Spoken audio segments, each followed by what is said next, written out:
অসম চাহ জনগোষ্ঠী ক্ৰীড়া আৰু সাংস্কৃতিক সন্থাৰ উদ্যোগত অসম ফুটবল সন্থাৰ তত্বাৱধানত আৰু ডিব্ৰুগড় জিলা ক্ৰীড়া সন্থাৰ সহযোগত ডিব্ৰুগড় লেপেটকটা আৰু বিভিন্ন চাহ বাগিচা অঞ্চলত সদৌ অসম ভিত্তিত আন্তঃ চাহ বাগিচা মহিলা ফুটবল প্ৰতিযোগিতা 2024 আৰু 25 দ্বিতীয় বাৰ্ষিক অসম টি গোল্ডেন কাপ খেলখন 4 দিনীয়াকৈ অনুষ্ঠিত কৰে জানুৱাৰী 23, 24, 25 আৰু 26 তাৰিখে। এই খেলখনত বিশিষ্ট অতিথি হিচাপে ভাগ লয় মন্ত্ৰী যোগেন মহন্ত, বিশিষ্ট সমাজকৰ্মী তথা সাংবাদিক মেহেদী আলম বৰাৰ লগতে অঞ্চলটোৰ বহু কেইজন গণ্যমান্য ব্যক্তি। খেলখন ডিব্ৰুগড় লেপেটকটা আৰু বিভিন্ন চাহ বাগিচা অঞ্চলত হয় যদিও উদ্বোধনী আৰু সামৰণি দুয়োখন খেল ডিব্ৰুগড় লেপেটকটা খোৱাং চাহ বাগিচা খেলপথাৰতে অনুষ্ঠিত হয়।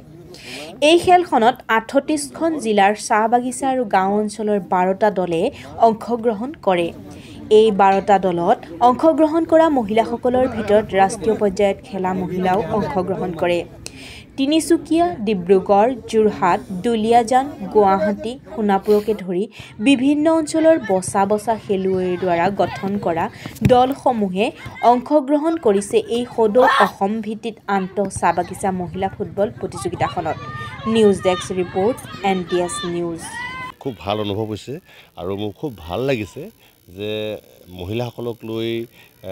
আয়োজন হোৱা যিখন গোল্ডেন টি কাপ ফুটবল এইখনৰ মই আদৰণি সমিতিৰ উদযাপন সমিতিৰ সভাপতি যি দায়িত্বটো মোক আমাৰ ৰাজেশ বৰম নায়কে মোক দায়িত্ব অৰ্পণ কৰিলে। কাৰণ এনেকুৱা এটা দায়িত্ব যি দায়িত্বই আচলতে কিছু কাম কৰিলে মানুহৰ শান্তি লাভ হয়, মানসিকভাৱে শান্তি লাভ হয়। আৰু মই দেখিছোঁ যে এই খেলখনৰ যোগেদি আমাৰ অসমৰ বিভিন্ন প্ৰান্তৰ পৰা খেলুৱৈসকলে আহিছে ইয়াতে আৰু আমাৰ ডিব্ৰুগড়ৰ বিভিন্ন ঠাইৰ পৰা আমাৰ যিবিলাক প্ৰতিভাৱান খেলুৱৈসকলে আহি ইয়াত উপভোগ কৰিছে, খেল চাইছে, শিকিছে আৰু তেখেতসকলেও মন বান্ধিছে আগন্তুক দিনত এনেধৰণে যাতে খেল খেলিব পাৰোঁ নেকি, তেনেধৰণৰ কথাবিলাকক লৈ মই আচলতে উৎসাহিত হৈছোঁ, ভাল লাগিছে। আৰু বিশেষকৈ অসম চাহ জনগোষ্ঠী ক্ৰীড়া আৰু সাংস্কৃতিক সন্থাৰ যিটো উদ্যোগত বা ডিব্ৰুগড় জিলা ক্ৰীড়া সন্থাৰ সহযোগত আমাৰ ইয়াৰ জ্ঞানজ্যোতি সংঘই যথেষ্ট সহযোগিতা কৰিছে আমাৰ লেপেটকটা ফিল্ডৰ। আৰু ৰাজেশ বৰম নায়কৰ একচুৱেলি সঁচা কথা ক'বলৈ তেখেতে প্ৰতিটো ক্ষেত্ৰত অসমৰ শদিয়াৰ পৰা ধৰিবলৈ যিখিনি কাম কৰি গৈছে এই ক্ষেত্ৰত তেখেতক নিশ্চয় আমি স্বীকৃতি দিব লাগিব।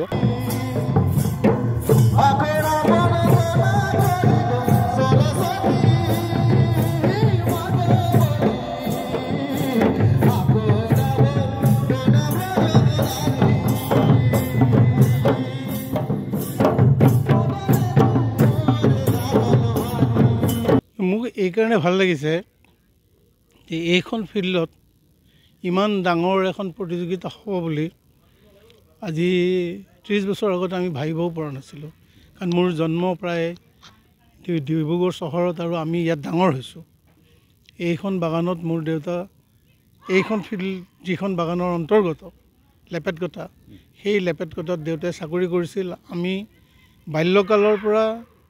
একেবাৰে ডেকাকাললৈকে ইয়াতে কটোৱা এইখন ফিল্ডতে আমি ফুটবল খেল শিকিছিলোঁ। যদিও খেলুৱৈ নহয়, আমি অৱসৰৰ সময়ত ইয়াতেই খেলা ধূলা কৰিছিলোঁ। গতিকে এইখন ফিল্ডত যে এদিন এনেকুৱা ৰাজ্যিক ভিত্তিত এখন মানে উল্লেখযোগ্য খেল প্ৰতিযোগিতা হ'ব ফুটবলৰ, সেইটো আমাৰ সপোনৰো অগোচৰ আছিল। গতিকে আজি মই সঁচাকৈয়ে বৰ সুখী নহয়, মই গৌৰৱান্বিত যে আমাৰ অঞ্চলটো অনেক বহু দূৰ আগবাঢ়িছে, যিটো আমি সেই সময়ত ভাবিব পৰা নাছিলোঁ আমাৰ বাল্যকালত। গতিকে মই খুব নিজৰ ঠাইৰ প্ৰতিযোগিতা বৰ আৱেগেৰে আহি পেলাই এই খেল প্ৰতিযোগিতাত উপস্থিত হৈছোঁ। যদিও মই ব্যক্তিগত কামত ইয়ালৈ অহা, মোৰ ঘৰটো নিচেই কাষত, কিন্তু মই এটা কথাত মোৰ ভাল লাগিছে যে আমাৰ খেলৰ জগতখনত বহুত নতুন নতুন খেলুৱৈ ওলাইছে। আৰু বিশেষকৈ মহিলা ফুটবলৰ ক্ষেত্ৰত এই মহিলা ফুটবলৰ যেতিয়া অসমৰ বিভিন্ন প্ৰান্তত নাছিল, ইয়াত আমাৰ এই এজন কোচাৰ আছিলে জান বাবা, সি আছে চাগে ইয়াতে। জান বাবাই আজি 30 বছৰ আগতে মহিলাসকলক লৈ খেল শিকায় আৰু সেই মহিলা খেলৰ ধাৰাবাহিকতাৰে আজি 30-35 বছৰৰ পিছত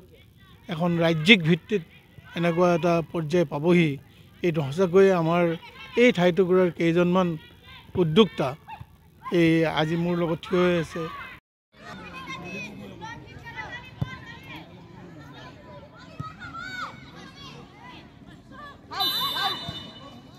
ক'বলগীয়াতো একো নাই মানে চব ডিষ্ট্ৰিক্টৰ পৰা আহিছে 12টা টিম হৈছে 12টা ডিষ্ট্ৰিক্টৰ পৰা আহিছে খেলিবলৈ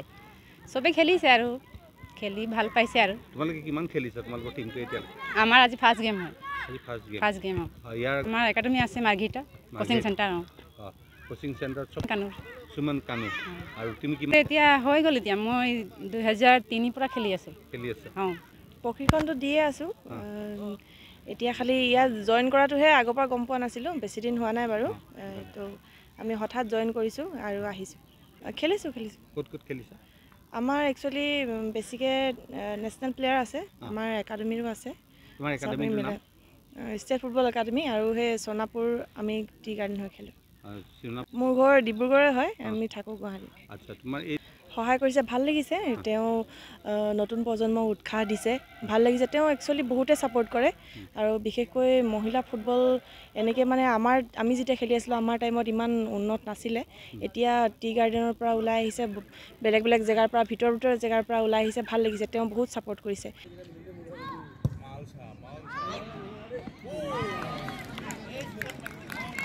তো এই আসাম টি গোল্ডেন কাপৰ মহিলা ফুটবল প্ৰতিযোগিতাত আমি 6খন খেলপথাৰ বাছি লৈছিলোঁ লেপেটকটা গৰুধৰীয়া জকাই খোৱাং চেপন কুটুহা এনে কৰি 6খন খেলপথাৰ আমি বাছি লৈছিলোঁ আৰু যোৱাকালি আসাম টি গোল্ডেন কাপ মহিলা ফুটবল প্ৰতিযোগিতাখন অপেনিং চেৰিমনিত আমাৰ বিপুল ৰাইজৰ সঁহাৰি আমি পালোঁ আৰু আশা ৰাখিছোঁ যাতে অসম টি গোল্ডেন কাপ মহিলা ফুটবল প্ৰতিযোগিতাত উত্তৰ পূৰ্বাঞ্চলৰ ভিতৰত মহিলা টুৰ্ণামেণ্ট এটা পৰিগণিত হৈছে আৰু এই ক্ষেত্ৰত অসমৰ মাননীয় মুখ্যমন্ত্ৰী ডক্টৰ হিমন্ত বিশ্ব শৰ্মা ডাঙৰীয়াক বিশেষভাৱে মই ধন্যবাদ আৰু কৃতজ্ঞতা লৈছোঁ তেখেতে এই আসাম টি গোল্ডেন কাপ মহিলা ফুটবল প্ৰতিযোগিতাটো অনুষ্ঠিত কৰাৰ ক্ষেত্ৰত 2022 আৰু 23 বৰ্ষত তেখেতে নিজে আমাক দিছপুৰলৈ মাতিছিলে আৰু মাতি মেলি তেখেতে ক'লে যে চাহ বাগিচাৰ অঞ্চলত আৰু গাঁও অঞ্চলত যিসকল মহিলা খেলুৱৈ প্ৰতিভাসম্পন্ন লোকাই আছে তেখেতলোকক উলিয়াই অনা যি প্লেটফৰ্ম তেখেত দিলে তাৰ বাবে তেখেতক আন্তৰিক ধৰ্মীয় কৃতজ্ঞতা জনাইছোঁ একচুৱেলি প্ৰশিক্ষণ আমাৰ 20-25 দিনমান হৈছে কিন্তু আমাৰ এটা দুবিধা টাইম পৰিছিলোঁ যিহেতু এইটো ইণ্টাৰ গাৰ্ডেন আছিলে প্ৰথমে আমাক চামডাং বাগান বুলি আমাৰ টাইটলখনত দিছিলে আমি বহুত দিনৰ আগতে আমি চিলেকশ্যন কৰিছিলোঁ আমাক ৰাজেশে ইয়াৰ যিজন মেইন মানুহ তেখেতে কৈছিলে যে আপোনালোকে টিম এটা বনাওক তিনিচুকীয়া ডিষ্ট্ৰিক্টত অকল তিনিচুকীয়া জিলাত অকল এটা টিমে বনাব দিছে যিহেতু ডিব্ৰুগড় জিলাত 4টাকৈ টিম আছে তেতিয়া আমি ভাল পাইছিলোঁ এটা টিম আমি মজবুত টিম এটা বনাওঁ কিন্তু কোনো এখন বাগানে দায়িত্ব নল'লে সেইকাৰণে আমি ডাইৰেক্ট মাৰ্ঘিটা কোচিং চেণ্টাৰ যিটো আমাৰ মাৰ্ঘিটা জিলা ক্ৰীড়া সন্থাৰ তত্বাৱধানত আছে মাৰ্ঘিটা কোচিং চেণ্টাৰ হৈ ডাইৰেক্ট এটা টিম আহিছে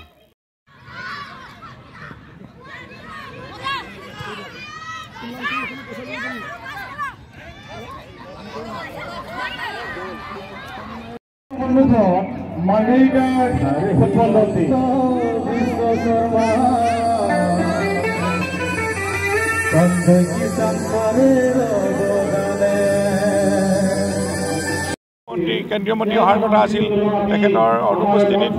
মই আহি এই খেলখন উদ্বোধন কৰিবলৈ দিয়াত মই আমাৰ উদ্যোক্তা আমাৰ অসীম হাজৰিকাকে প্ৰমুখ কৰি চাহ জনগোষ্ঠী ক্ৰীড়া সন্থাৰ সভাপতি প্ৰাঞ্জল ঘাটোৱা আটাইকে মই উদ্যোক্তাক ধন্যবাদ জনাইছোঁ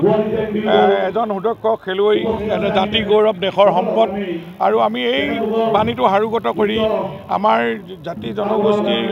যিমান আছে সকলোৰে দিশত এই খেলক অধিক যাতে আগবঢ়াই লৈ যায় আমাৰ চাহ জনগোষ্ঠীত বহুতো প্ৰতিভাৱান খেলুৱৈ আছে গাঁৱে ভূঞে চাহ বাগিচা অঞ্চলত লুকাই থকা তেওঁলোকক উলিয়াই অনাৰ যি দিশত যিটো ভূমিকা লৈছে অসম ফুটবল খেল সন্থাৰ আৰু ডিব্ৰুগড় জিলা ক্ৰীড়া সন্থাৰ সহযোগত আমি খুব এটা সুন্দৰ পদক্ষেপ আৰু আজি যেহেতু ইয়াত চাহ জনগোষ্ঠীত বহুত সুদক্ষ খেলুৱৈ আছে আজি অসমৰ খেলুৱৈ তালিকাখন চালে তাতে চাহ জনগোষ্ঠীৰ খেলুৱৈ আমি সৰহসংখ্যক পাম আজি প্ৰাঞ্জল ভূমিজৰ দৰে আজি ৰাষ্ট্ৰীয় পৰ্যায়লৈকে খেলুৱৈ আমি বাগিচাৰ পৰা উলিয়াই লৈ যাব পাৰিছোঁ গতিকে আমাৰ প্ৰতিভাৱান খেলুৱৈসকলক উলিয়াই অনা আৰু বিশেষকৈ আৰু মহিলাসকলৰ ফুটবল বুলি ক'লে আমি চাহ জনগোষ্ঠীৰ মহিলাসকলৰ খেলে দেখিবলৈ পাওঁ আজি কিন্তু ইয়াত এইটো এটা তেওঁলোকে সুন্দৰ এটা খেলুৱৈ আমি সৃষ্টি হ'ব মই ভাবোঁ অসম তথা ভাৰতবৰ্ষত সুনাম অৰ্জন কৰিব পৰাকৈ খেলুৱৈ সৃষ্টি কৰিবৰ কাৰণে এই পদক্ষেপ গতিকেলৈ এই ডিব্ৰুগড় জিলাত অনুষ্ঠিত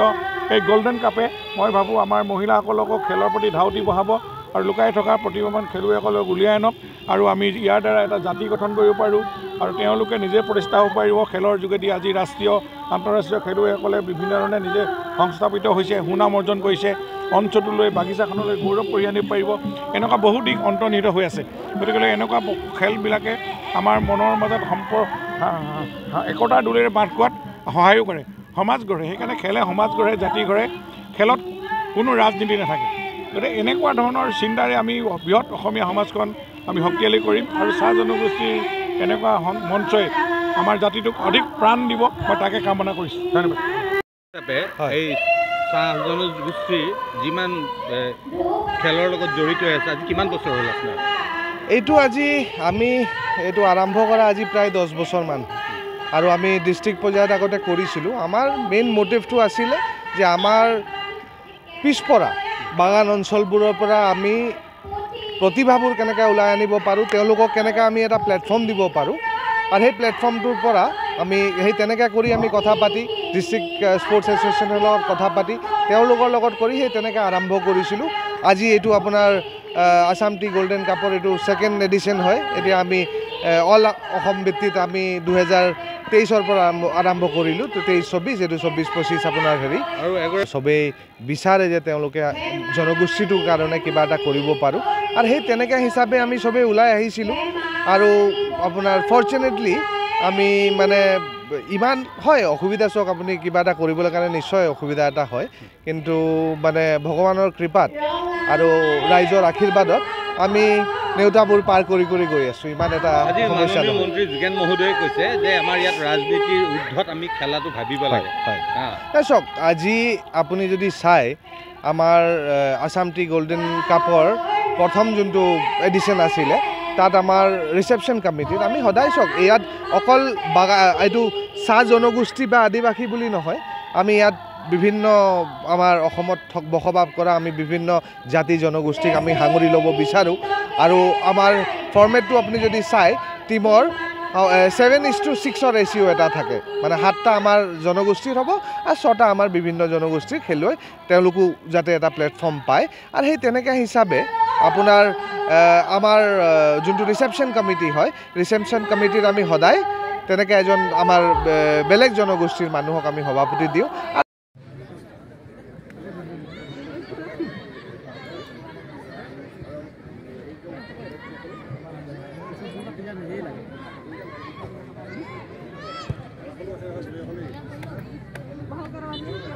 জনগোষ্ঠীৰ ছাত্ৰ সন্থাৰ উদ্যোগত আয়োজিত কৰা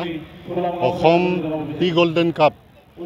তেওঁলোকে আয়োজন কৰিছে আৰু তেওঁলোকে কোনো জাতিভেদ নথকাকৈ আচ্ছাৰ যিখিনি জনগোষ্ঠী আছে তেওঁলোকৰ মাজত আয়োজন কৰিছে আমি এষাৰ কথাই ক'ব বিচাৰিম যে অসম চাহ জনগোষ্ঠীয়ে এটা ভাল পদক্ষেপ লৈছে তেওঁলোকে গাঁৱে ভূঞে চহৰে নগৰে থকা সকলো প্ৰান্ততে প্ৰতিভাসমূহ তেওঁলোকে বিকশিত কৰিব বিচাৰিছে আৰু তেওঁলোকে এই যিসকলক সুবিধা দিছে তেওঁলোকে অনাগত দিনবোৰত মই আশা ৰাখোঁ তেওঁলোকে অসমৰ ইতিহাসত এক ইতিহাস লিখক আজি ভাল লাগিছে বহুত ভাল লাগিছে আমাৰ আজি অসম টি গোল্ডেন কাপ আৰু দ্বিতীয় এডিশ্যন আমাৰ হৈছে গতিকে এই অডিশ্যনত আমি অসমৰ মাননীয় প্ৰাক্তন মুখ্যমন্ত্ৰী ডিব্ৰুগড় লোকসভাৰ সাংসদ শ্ৰদ্ধাৰ সৰ্বানন্দ সোণোৱাল ডাঙৰীক আমি নিমন্ত্ৰণ জনাইছিলোঁ এই খেলখন শুভ উদ্বোধন কৰিবৰ কাৰণে গতিকে তেখেতে বিশেষ কাৰণবশতঃ আহিব নোৱাৰিলে গতিকে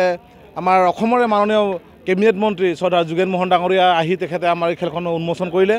আৰু তেখেতলোকক মই তেখেতক আন্তৰিক শুভেচ্ছা জ্ঞাপন কৰিছোঁ আৰু বিশেষকৈ আমাৰ এই খেলখনত আমাৰ আজি অসমৰ সদৌ অসম ভিত্তিতে এই খেলখন আয়োজন কৰা হৈছে আমাৰ টি গোল্ডেন কাপ গতিকে আমাৰ অসমৰ প্ৰায় প্ৰত্যেকটো জিলাৰ পৰা বিভিন্ন বাগিচাৰ পৰা আহিছে এইখন খেলত গতিকে এতিয়া বৰ্তমান আমাৰ আজি ফাৰ্ষ্ট খেল আৰম্ভ হৈছে আমাৰ খেল আৰম্ভ হ'ব ইতিমধ্যে হৈছে আমাৰ মানে শিলচৰ আৰু তেজপুৰৰ দুখন খেল হেৰি হৈছে আৰু এই খেলখন আমাৰ কেইবাজনো ব্যক্তিৰ সোঁৱৰণিত হৈছে আমাৰ শ্ৰদ্ধাৰ মাননীয় আমাৰ অসমৰ মুখ্যমন্ত্ৰী শ্ৰদ্ধাৰ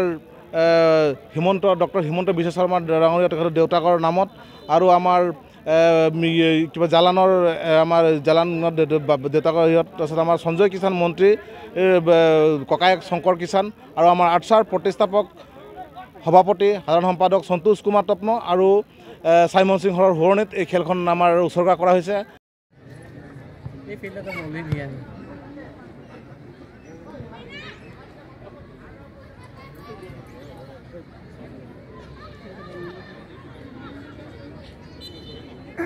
ভাল লাগিছে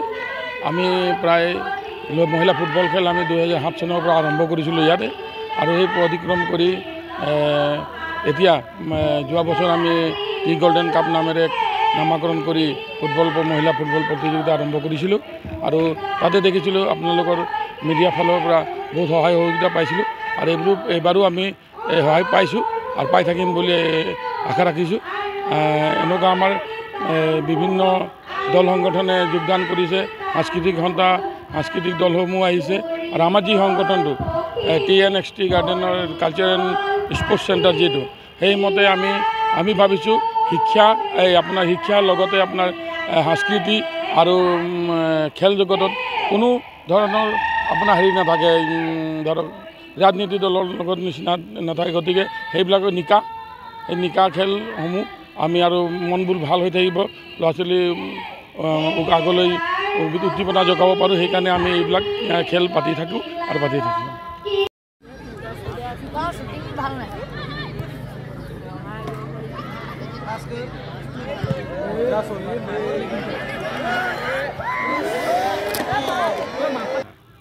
খুবেই ভাল লাগিছে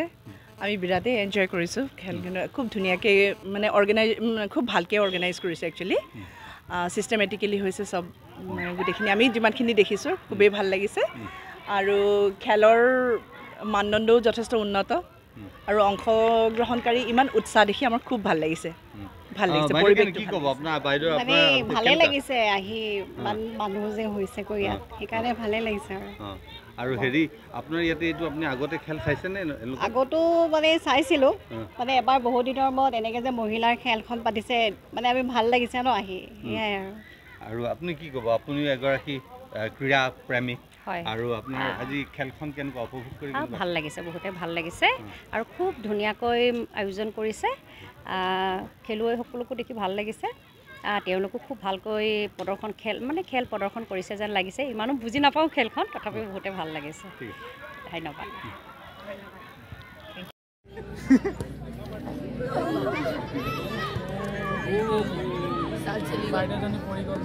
সহযোগ কৰিবলৈ হাত চাপৰিলৈ সহযোগ কৰিবলৈ মই বিনম্ৰ অনুৰোধ জনাইছোঁ এই কিন্তু আমি গোটেই ৰেডি কৰিছোঁ গতিকে কিবা ভুল ভণ্টি হৈ যাব গৈছে গতিকে সকলোৱে কিয় হৈছে বিশেষ সম্পাদন কৰিছে ভানুতলি এই ভানুতলি আছে আমাৰ মাজত মমতা ওৰাং আছে লগতে